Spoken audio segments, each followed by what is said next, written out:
¿Días todavía? Días. Muy, muy buenos días entonces, hermanos.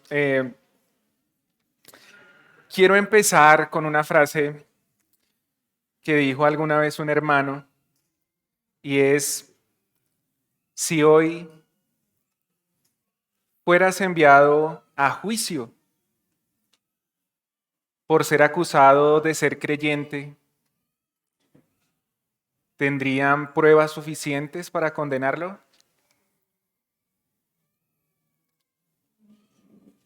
Y hoy vamos a estudiar la vida de un hombre que tuvo muchas evidencias,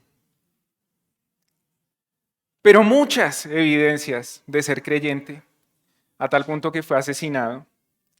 Un héroe de la fe que nos demuestra lo que una fe viva puede hacer en el peor de los incrédulos. El nombre de este hombre es Jacobo, un hombre incrédulo, quien llegó a ser mejor conocido como Santiago el Justo, el pastor de la iglesia en Jerusalén.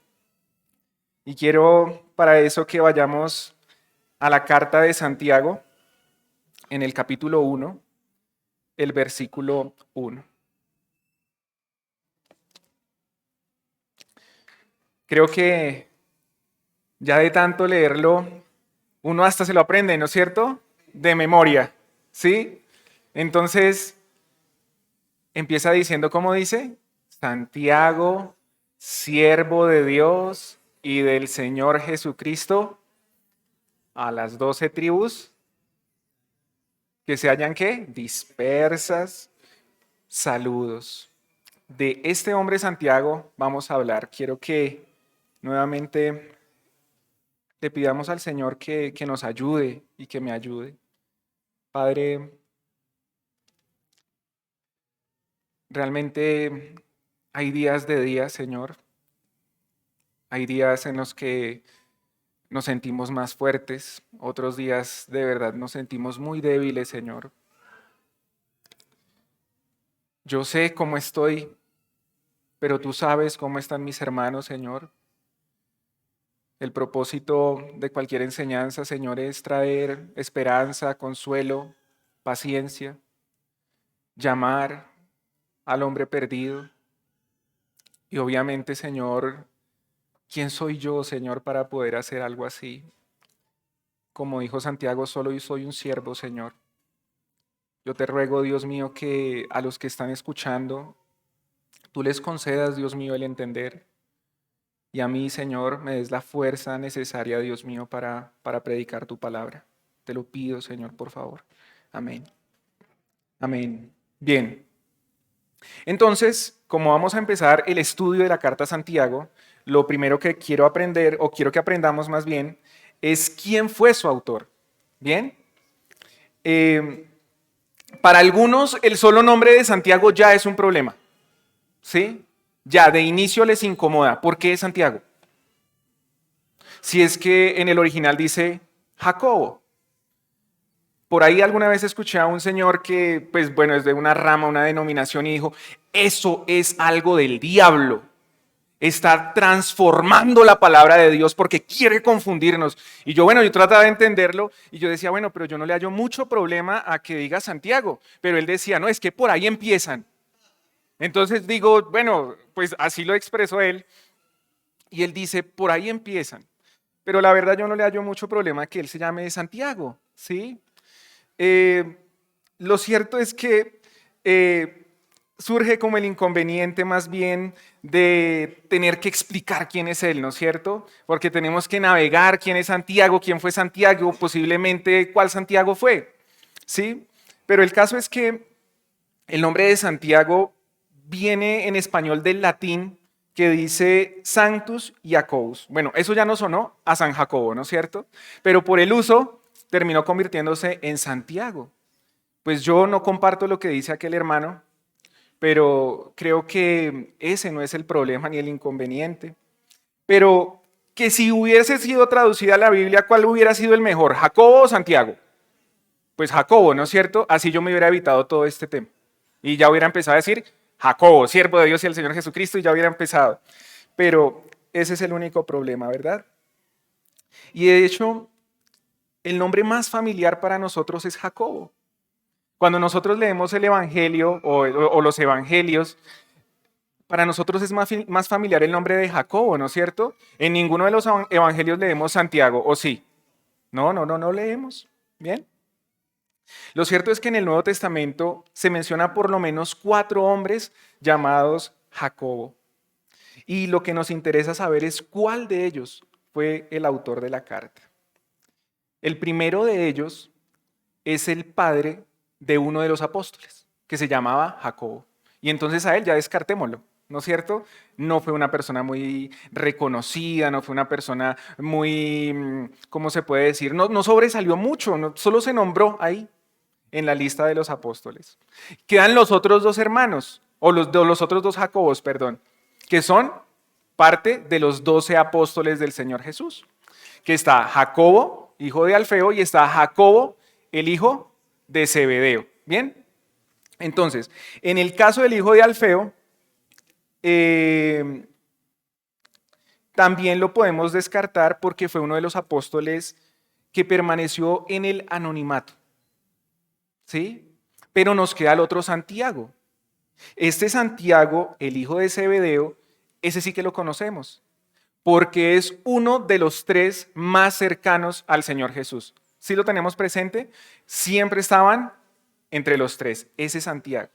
Por algún tiempo, algunos sostenían que era él, pero resulta que cuando nosotros leemos Hechos 12, nos damos cuenta que ese Jacobo, o sea, es decir, ese Santiago, murió por órdenes de, en ese momento, el Herodes Agripa, en Hechos capítulo 12.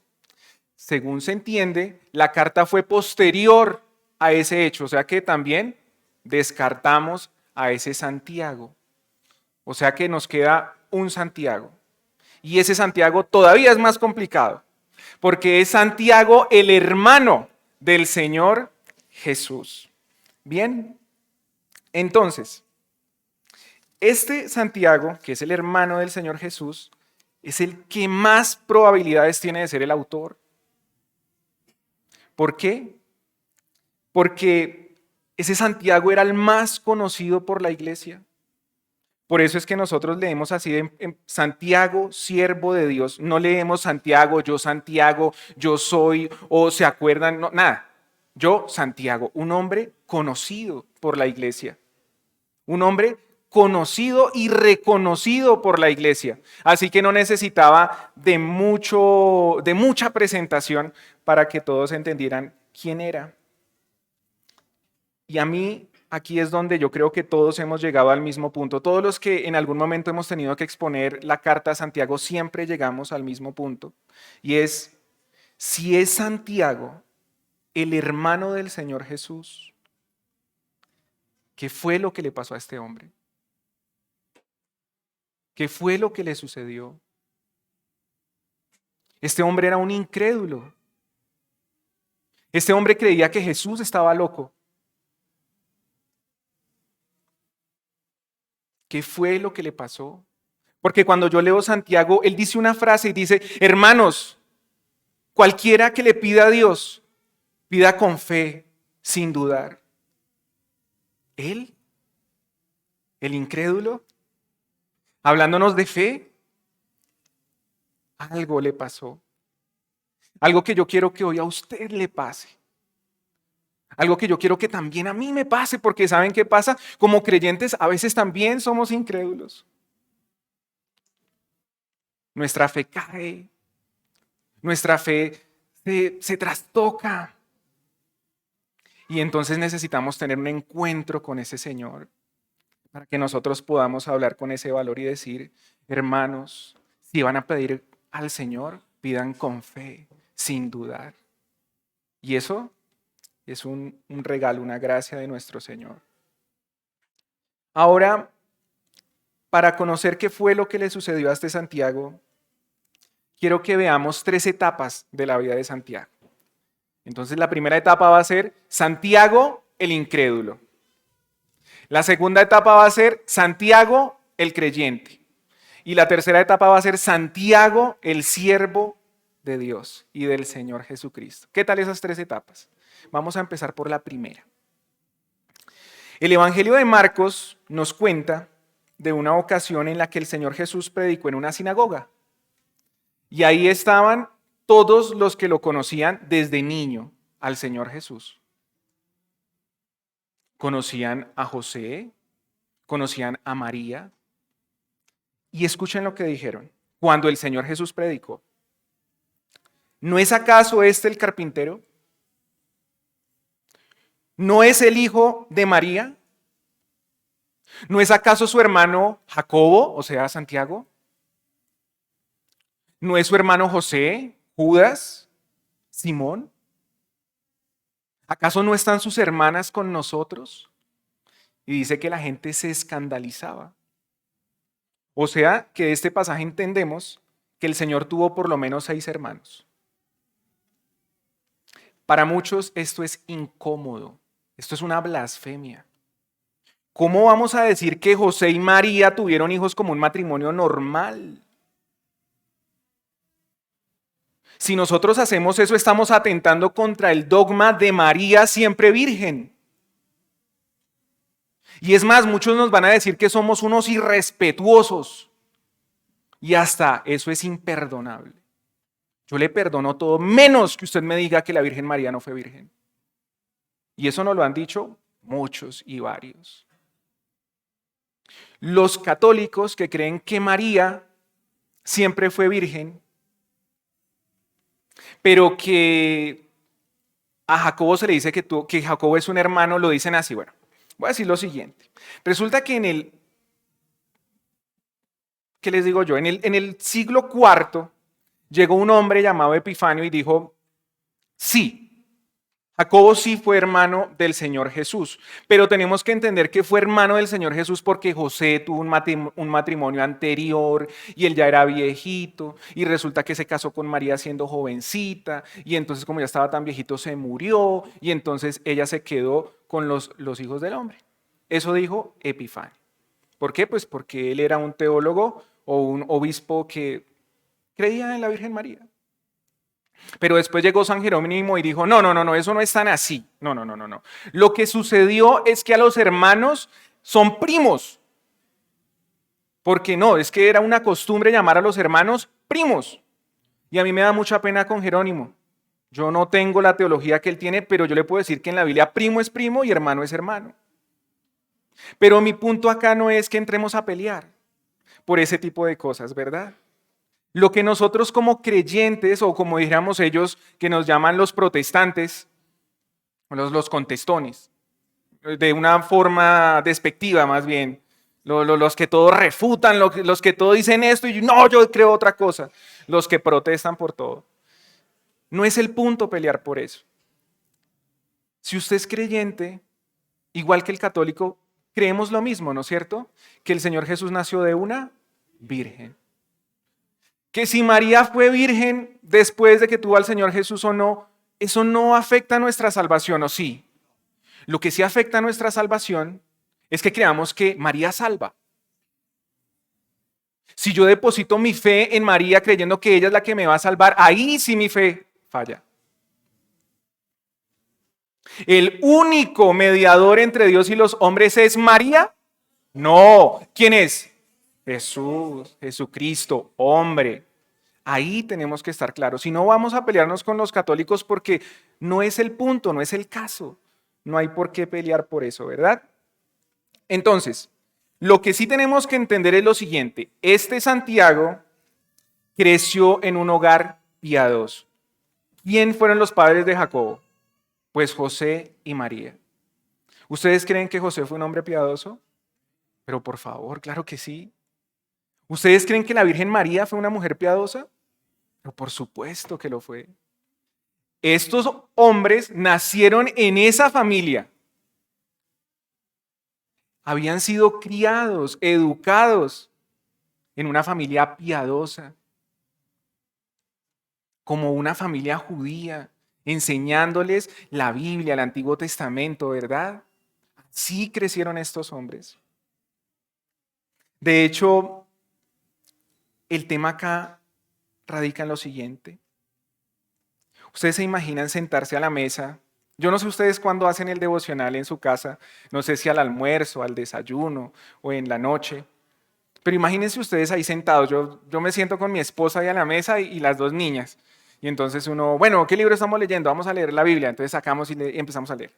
¿Sí? Y entonces uno ve que, pues ustedes saben que les hemos enseñado a los hijos, ¿no? Está un hijo y hay un hijo que está así atento y está otro que está así. Pero imagínense la escena, ¿no? Está uno que está bien concentrado en lo que está diciendo el papá y hay otro que está perdido, ¿sí? Y ahí está José, está María, está el Señor Jesús, están los hermanos, están recibiendo instrucción, les están enseñando la Biblia. Y Santiago mira a su hermano Jesús y dice, pero es como muy juicioso, ¿no? Es muy juicioso. Todo lo que dicen se parece como a él. Y sin embargo, él era incrédulo.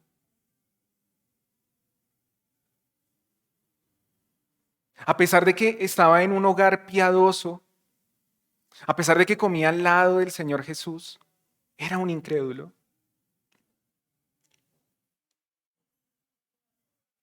Y hermanos,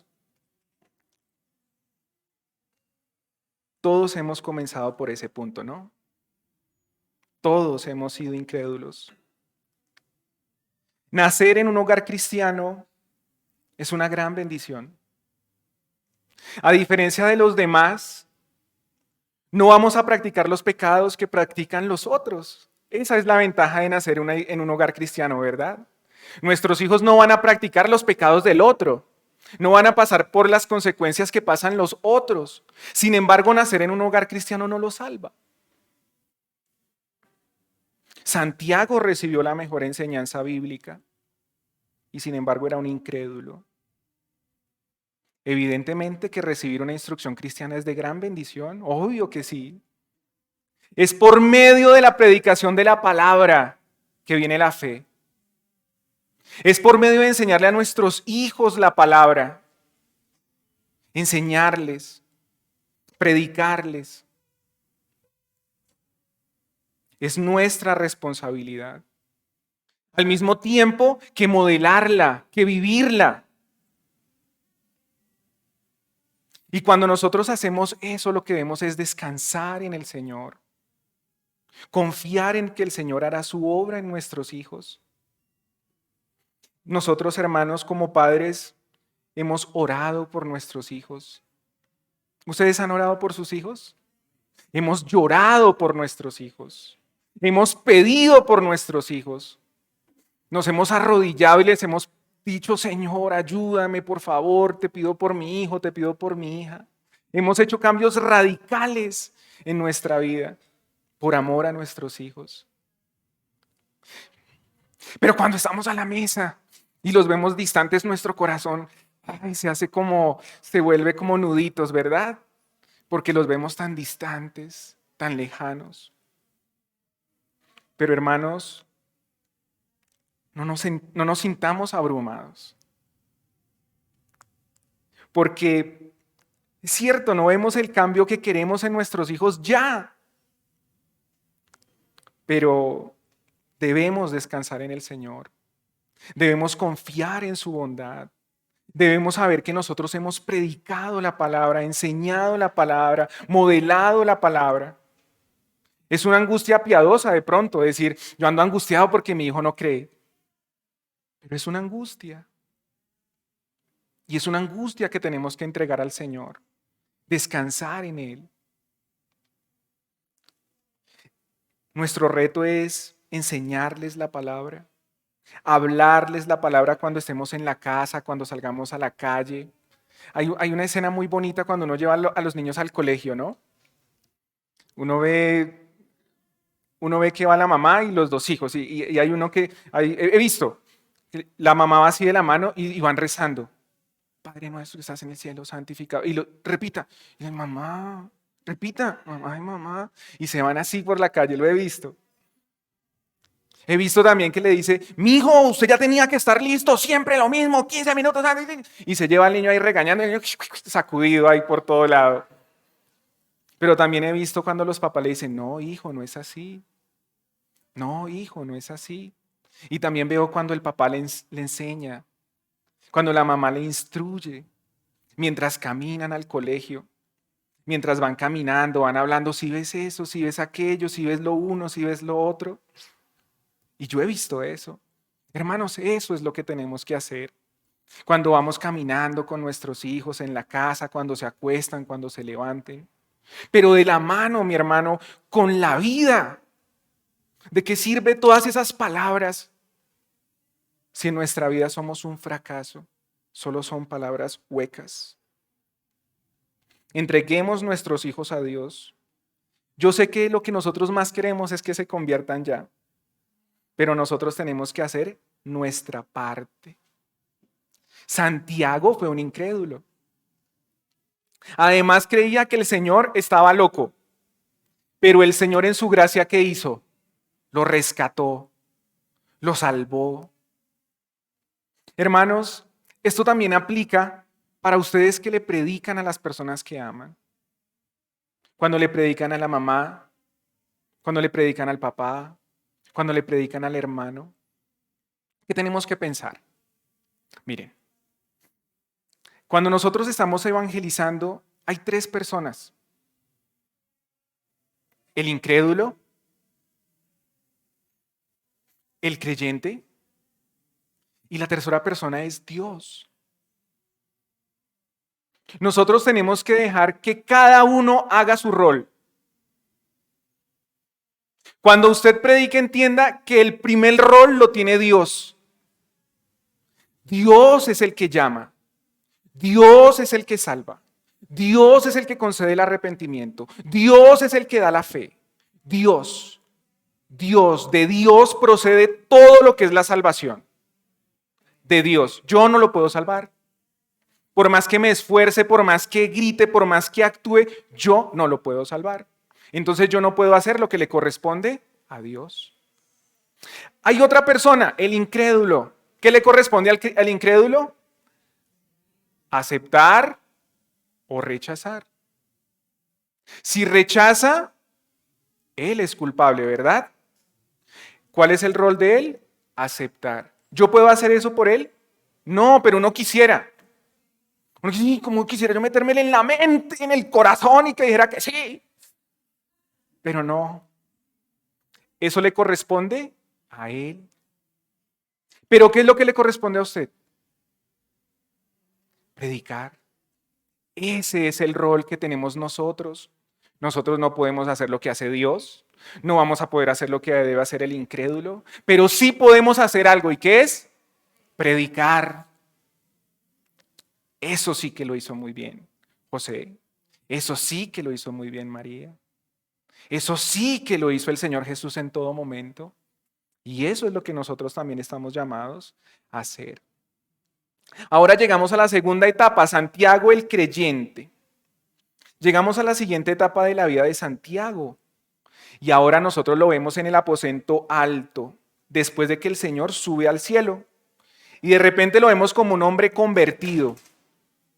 ¿Ustedes me podrían acompañar a Hechos 1:14, por favor?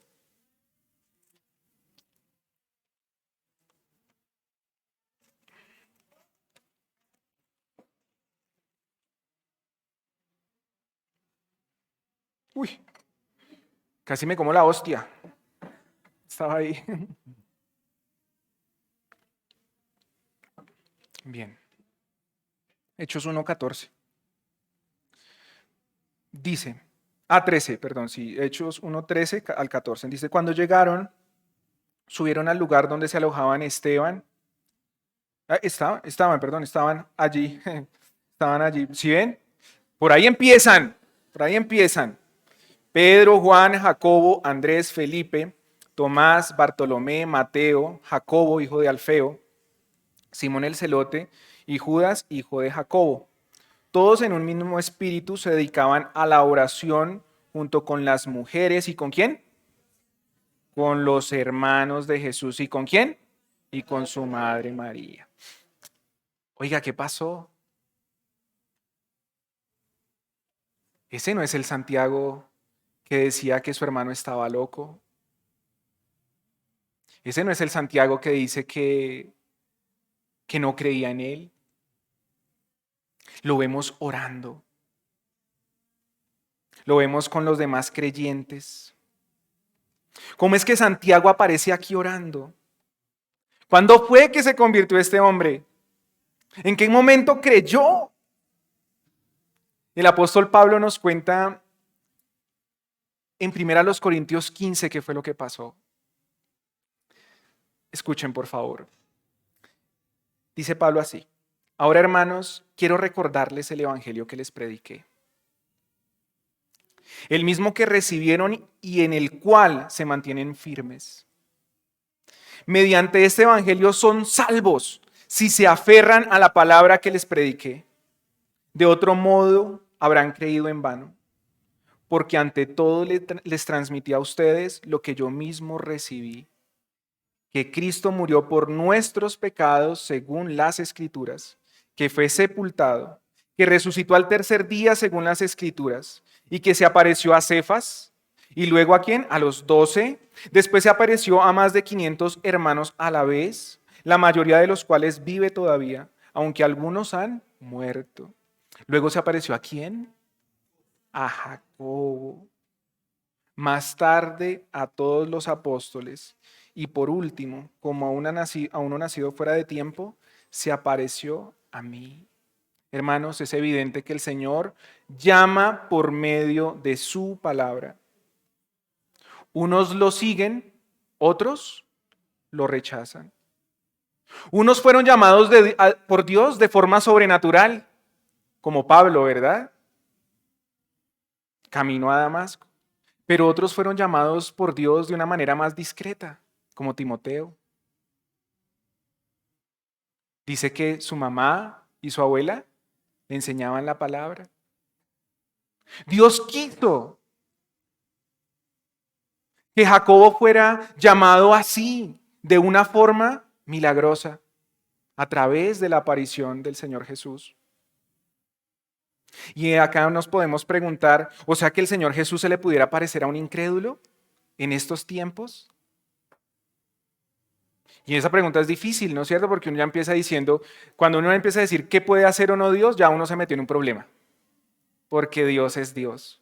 Pero la Biblia nos da instrucción y nos deja entender si esto se puede o no se puede. Y ahí al ladito donde estamos en Hechos, no, es verdad que estamos en Corintios, pero en Hechos 3, en Hechos 3:1, en Hechos 3:21, perdón, dice lo siguiente. Esto es muy importante sobre todo en esta época que escuchamos a mucha cosa rara. Y dice, es necesario que Él permanezca en el cielo hasta que llegue el tiempo de la restauración de todas las cosas, como Dios lo ha anunciado desde hace siglos por medio de sus santos profetas. Según este pasaje que hemos leído, entendemos que nadie ha visto al Señor Jesús después de que Él subió al cielo. Dice que es necesario que suceda la restauración de todas las cosas para que Él baje del cielo. Yo no veo la restauración de todas las cosas, ¿o sí? No. Cuando alguien dice que se le apareció el Señor Jesús, si lo comparamos con este versículo, ¿está diciendo la verdad o está mintiendo? Respecto a este versículo, está mintiendo. Está mintiendo. Tal vez podemos pensar que nuestra fe es de menor valor. Es que los que vieron al Señor Jesús tienen más fe. Los que vieron al Señor Jesús, su fe es más poderosa. Su fe es más genuina. Ay, que no. No. El Evangelio de Juan nos dice, nos cuenta de una conversación que tuvo el Señor Jesús con uno de sus apóstoles, con Tomás. Y el Señor Jesús le dijo, Tomás, mete tu dedo en mis manos. Mete tus manos en mi costado. Y Tomás no lo hizo. Tomás dijo, ¡ay, Señor mío y Dios mío! Y el Señor Jesús le dijo, ¡ay, sí! Porque me vio.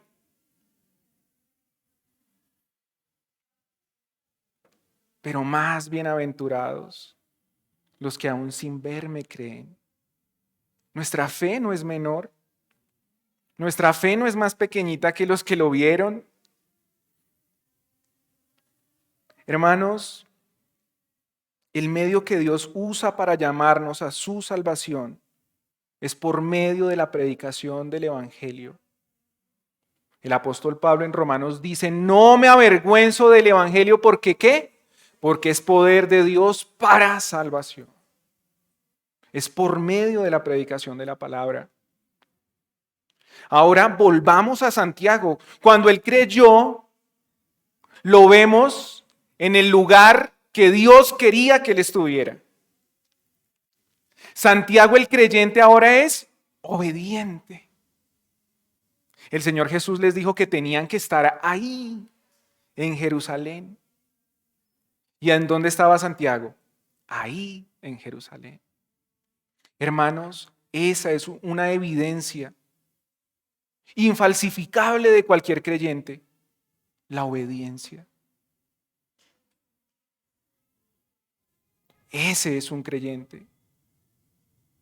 No que no peca, el creyente peca. Pero el creyente se acerca a su Señor. Hay una escena que siempre me impacta cada vez que la pienso. Está Pedro en la barca y están allá tirando la red. Y le dice, Pedro, el que está allá es Jesús. ¿Y saben qué hace Pedro? Se pone la ropa y se tira al agua. Y empieza.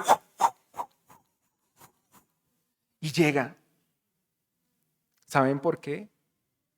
La barca se demoraba mucho. Se demoraba mucho para llegar donde estaba su Señor. Y llegó allá de primeras y ese es el creyente. No el que no peca, sino el que rápido va a su Señor. El que se arrepiente, el que le duele en el alma, el que obedece la palabra del Señor. Y ese es Santiago, el creyente. Ahora, hermanos, quiero que pensemos en esto.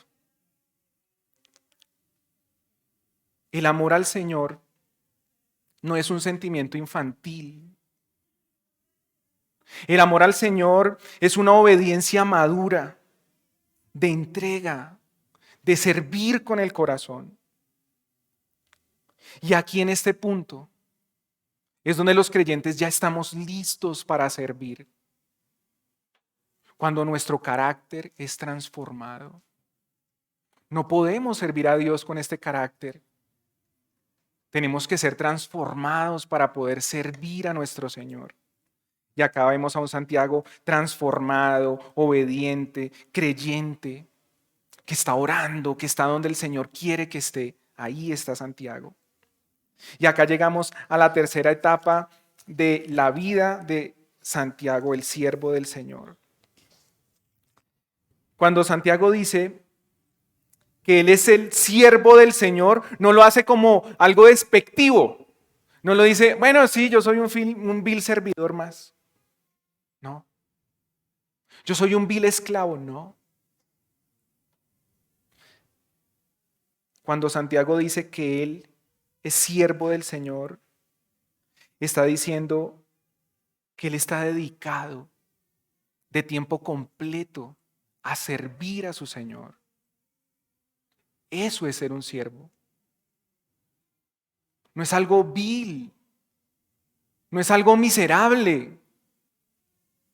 Es una persona que está ahí, de corazón, queriendo servir a su Señor de tiempo completo. En cada minuto, en cada latir de su corazón está ahí queriendo servir a su Señor. No es un servidor dominguero. No. Él le sirve al Señor de corazón. Como hoy es domingo, hoy voy a hacer ujier. Como hoy es domingo, hoy voy a predicar. Como hoy es domingo, hoy voy a servir. ¡No! No, hermanos. Somos servidores del Señor en todo tiempo. En cada momento, en cada minuto le servimos a Él. Cuando trabajamos, evidentemente que cuando estamos en la iglesia es un servicio especial en la iglesia, ¿verdad? No vamos a tener el don de no sé, de los dones allá en el trabajo. No. Allá trabajando, a ver qué don de la Biblia está para yo hacerlo acá en el trabajo. No. Esos dones se ponen al servicio aquí en la iglesia, ¿verdad? Pero nosotros servimos al Señor todo el tiempo, hermanos. Eso es servir al Señor, no un domingo. Y me impacta que Santiago tenga este corazón de siervo, porque él quería imitar al siervo de siervos. Cuando él dice, o más bien cuando Pablo dice en Filipenses, que el Señor Jesús, siendo Dios, no estimó el ser igual a Dios como algo a que aferrarse, ¿verdad? Sino que se despojó y tomó forma de siervo y se hizo semejante a nosotros, los hombres. Santiago quería ser siervo porque él veía en el Señor Jesús al siervo de siervos. Y eso es lo que debe animar nuestro corazón, hermanos. En algún momento fuimos incrédulos. Ahora el Señor nos ha permitido conocerle. Ahora lo necesario es que nosotros crezcamos, que nuestro carácter sea cambiado. Yo quiero que piensen en esto. ¿Saben que el hombre que escribió esta carta de Santiago es un hombre que ya lleva más de 30 años siendo pastor en una iglesia? Este es Santiago. Santiago escribe esta carta después de llevar más de 30 años de servir en una iglesia. Vemos a Santiago presidiendo el concilio, el primer concilio de la iglesia. Vemos a Santiago siendo un pastor de una iglesia. Es ese pastor el que escribe esta carta. Un hombre que conoció a su Señor, un hombre maduro, un hombre que nos va a decir cómo la fe viva en el Señor Jesús nos transforma, nos cambia, es evidente en nuestras vidas. Miren, hermanos, Santiago empieza diciendo que él es siervo de Dios y del Señor Jesucristo. Y en el capítulo 2 dice que el Señor Jesús es el Señor glorioso. Hermanos, ese es el propósito. Que nosotros podamos ver en Cristo al Señor glorioso, al Dios de gloria. Que podamos acercarnos a Él y postrarnos y decir, Señor, yo lo único que puedo ser cuando estoy al frente de cualquier lado, de cualquier lugar, en cualquier situación, lo único que puedo reconocer, Señor Jesús, es que yo soy tu siervo. Yo no soy más. El título más grande que tenemos en la iglesia, no sé cuál será. ¿Apóstol? ¿Profeta? No, hermano, un servidor, un siervo. Hermanos, esperemos de verdad que el Señor transforme nuestras vidas.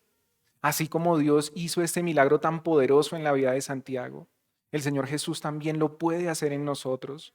Lo puede hacer en aquellas personas a las que les predicamos. ¿Quién iba a pensar que Pablo iba a ser creyente? A veces nosotros vemos al más malo y decimos, nada, ese no. Definitivamente ese que no. No, este que se ve más noblecito. No, hermanos. Que el Señor nos sorprenda cuando vemos a ese familiar duro, a ese amigo duro, y ver que el Señor puede transformar una vida. De verdad que lo puede hacer. O no se ha mirado en un espejo.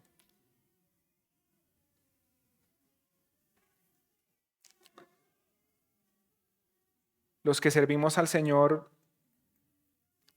Le servimos no por lo que Él nos puede dar, sino por lo que ya nos dio. Lo servimos no por lo que Él puede hacer, sino por lo que Él ya hizo. Lo servimos no por miedo, sino por amor. Hermanos, amén. Padre, gracias por la vida de Santiago, porque al igual que él, Señor, todos los que estamos acá, Señor, en algún momento o de pronto, Señor, aún seguimos pensando que tú eres puro cuento. Pero, Señor, vemos que tú puedes salvar al peor de los pecadores. Tú puedes salvar al peor de los incrédulos. Y te agradecemos, Señor, que hayas querido salvarnos, que hayas querido poner tus ojos en nosotros. Padre, gracias porque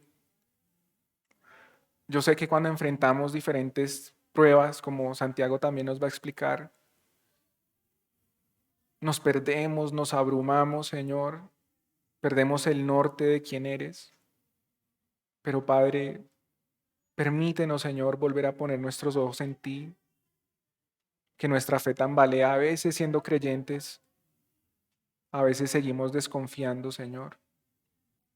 Permítenos, Dios mío, hoy ver que tú sí puedes transformar una vida, Señor, que tú sí puedes salvar a una persona como yo, Señor, que tú puedes rescatarme a mí, Señor, que cuando yo me siento perdido y contrariado por mi manera de vivir, aún yo, Señor, aún yo, Señor, puedo ser salvado por ti. Gracias, Señor Jesús, por mis hermanos, y te ruego, Señor, que nos permitas, Dios mío, tener ese encuentro que necesitamos, Señor, tener contigo. Todo te lo pedimos en el nombre de nuestro Señor Jesús, de nuestro glorioso Señor Jesucristo. Amén. Amén.